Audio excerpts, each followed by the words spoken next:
происшествий, погибших тоже не было. Одним из важных вопросов остается открытие и оборудование пляжа. В целях профилактики происшествий, гибели людей на водных объектах, необорудованных местах массового отдыха людей у нас организовано в районе 2 сводных мобильных патрульных группы. Профилактическая работа представлена данной группы на слайде.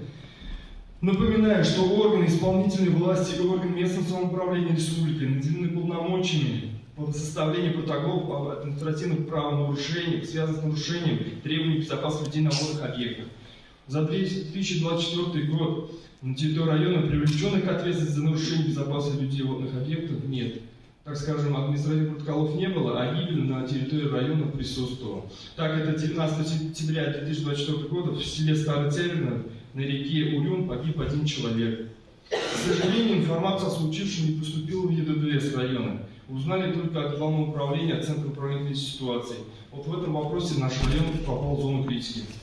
Уважаемые коллеги, совместными усилиями нам необходимо добиться снижения количества происшествий и гибели на водных объектах.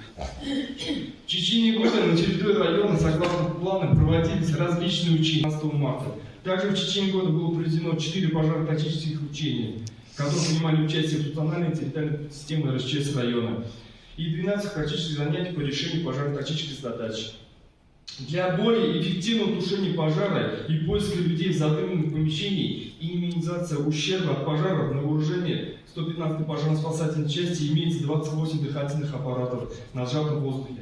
Данный аппарат принимается на всех пожарах и ДТП с горением. За 2024 год аппараты применялись на 8 пожарах. Наработка составила 3 часа 26 минут.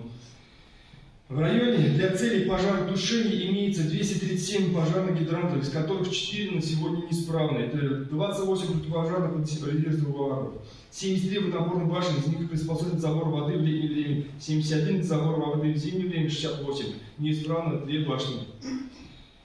Оборудован 2 пирса с твердым покрытием. Это неисправно в селе Большие Кавицы, улица Северная, Родниковая, Дружбы.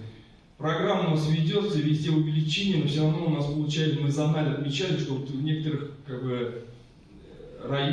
областях именно населенного пункта у нас там нет вообще снабжения, и приходится ехать в другую сторону села, Кавицы, и получается у нас это все время. Вот эти 3 гидранта нам бы, конечно, чтобы для наших нужд отремонтировать. Также у нас касается ремонту пожарного гидранта, это в селе Малая Русаково, Большерусаковское поселение на улице Усманова, тоже в неисправном состоянии. Села Бушанча и деревни Чпырилана, Большерусаковское поселение имеется по водонапорной башне, которая тоже не приспособлена воды в зимний и летний период. Других источников пожарного снабжения в данном населенном пункте нет. К чему веду? Одна башня есть, которая неисправна, а где-то, если в случае пожара, вообще негде взять воды. Вот этот вопрос тоже касается главного сельского поселения, надо обратить внимание.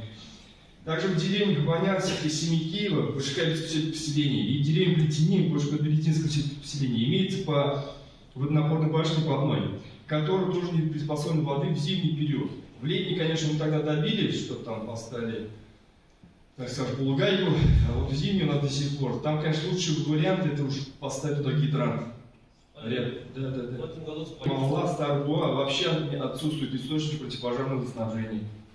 Перечисленные выше нарушения в случае возникновения пожара могут создать реальную угрозу жизни и здоровью людей и причинить крупный материальный ущерб. Также просим вас своевременно очищать подъездные пути к источнику противопожарного снабжения в зимнее время и периодически проверять наличие показателей.